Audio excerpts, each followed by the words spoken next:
Hey everyone, and welcome back to the show. Honestly, have you ever looked inside your kitchen cabinet and felt like you were running a small pharmacy? I counted my bottles this morning, and I have 7 different vitamins staring back at me. Oh, Alex, you are definitely not alone in that. I recently did a cabinet audit myself and found 10 different bottles. It's wild how quickly they accumulate when you're just trying to feel your best. Exactly. It starts with one for energy, then one for skin, and suddenly you're rattling like a maraca when you walk. But here's the real question, Sasha. Do we actually need all of them? The short answer, probably not. While some supplements are absolute game changers, others are essentially just a waste of your hard-earned money. It's all about knowing what truly moves the needle for your health. That is exactly why I wanted to have this conversation today. We need to cut through the noise and talk about the vitamins that actually work. Where should we even begin? Well, let me tell you about a patient I had a few years back. She was constantly exhausted, like drinking 4 coffees a day and still napping tired. She thought it was just stress, but we ran some tests. Wait, I think I know where this is going. Was it a specific deficiency?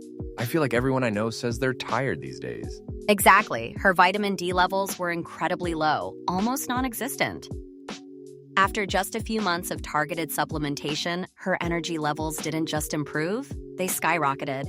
She felt like a new person. That is incredible. I see this so often in my own circles, too. People just assume being tired is a part of adult life. But it could be something as simple as vitamin D, right? Precisely, Alex. Vitamin D is really the heavy hitter of the supplement world.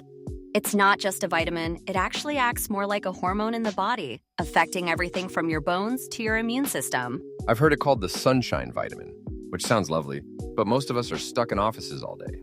Is that why so many of us are low?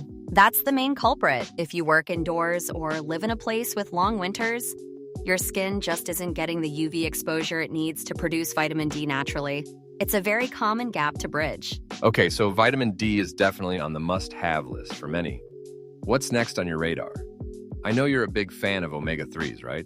I am. I actually take omega-3 every single morning. It's one of the few things I'm very consistent with because the benefits for the brain and heart are just too good to ignore. I've heard they're good for you, but honestly, Sasha, the idea of fish oil always grossed me out a bit. Why is it so important if I'm not, a fan of salmon? I get the ick factor, believe me, but omega-3s are essential fatty acids that our bodies can't make on their own. They help reduce inflammation and are crucial for maintaining the structure of our brain cells. So it's basically like high-quality oil for your engine. Does it actually help with things like focus and memory? I could definitely use some help in that department. It really does. Some studies show that consistent omega-3 intake can improve cognitive function and even help with mood regulation. It's like giving your brain a little extra support to handle daily stress. That sounds like something we all need. Now, let's talk about one that I've been hearing a lot about lately on social media, magnesium. People are calling it the miracle mineral for sleep. Magnesium is fascinating. I actually started taking it myself because I was having trouble winding down at night. My mind would just race the second my head hit the pillow. Oh, tell me about it. That 2 a.m. brain chatter is the worst. Did the magnesium actually make a difference for you, or was it just a placebo effect? It genuinely helped. My sleep became much deeper, and I felt more physically relaxed. Magnesium plays a role in over 100 biochemical reactions in the body, including muscle relaxation and stress response. 300? That's a lot of jobs for one mineral. So if someone is feeling tense or having muscle cramps, magnesium might be the missing piece of the puzzle. Absolutely. It's great for stress, muscles, and even heart health. The tricky part is that our modern soil is often depleted of it, so it's harder to get enough just from our diet these days. That makes sense. It's like we're fighting an uphill battle with our nutrition. Speaking of diet, what about vitamin B12? I always hear about that in the context of energy. B12 is vital, Alex. It's the spark plug for our energy production and our nervous system. If you're low on B12, you're going to feel like you're running on a low battery all the time. Is it true that it's mostly a concern for vegetarians and vegans? I've heard that meat is the primary source. It is more common in those groups, yes, but I also check B12 levels in patients who eat meat but have digestive issues. Sometimes your body just doesn't absorb it well as you get older. So it's not just about what you eat, but how well your body can actually use it. That's a great point. Now, we can't talk about vitamins without mentioning the one everyone grabs during flu season, zinc. Zinc. My go-to whenever I feel that first little tickle in my throat. It's like a security guard for your immune system, helping to keep the bad guys from taking over. I do the same thing. The second I sneeze more than twice, I'm looking for the zinc. Does it actually shorten the duration of a cold, or is that just an old wives' tale? The science actually backs it up. If taken early enough, zinc can interfere with the way viruses replicate. It's a powerful tool, especially during the colder months when everyone around you is coughing. Okay, so we've got a solid list here. Vitamin D, omega-3, magnesium, B12, and zinc. It sounds like a dream team, but I have to ask, is there a downside to taking all of these? That is such an important question, Alex. We have to remember that more does not always mean better. You can't just supplement your way out of a poor lifestyle. Right, like you can't take a handful of vitamins and then eat nothing but fast food and expect to be a peak athlete.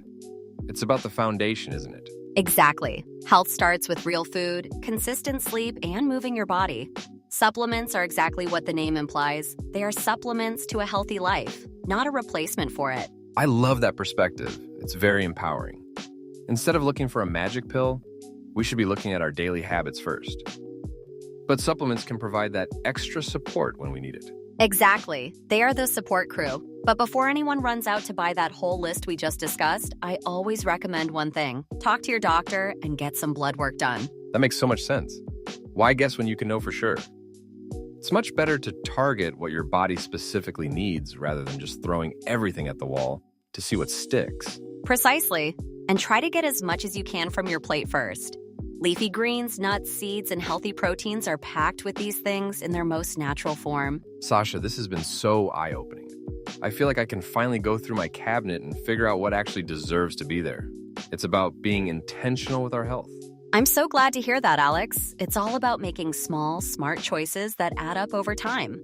You don't need 1,000 pills, you just need the right ones for you. Well, I think that's a perfect place to wrap up.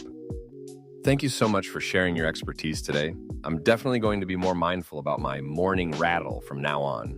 My pleasure. It was great chatting with you. Remember, everyone, listen to your body and keep it simple. Thanks for listening, everyone. We'll see you in the next episode. Stay healthy and keep growing. See you next time. Take care of yourselves.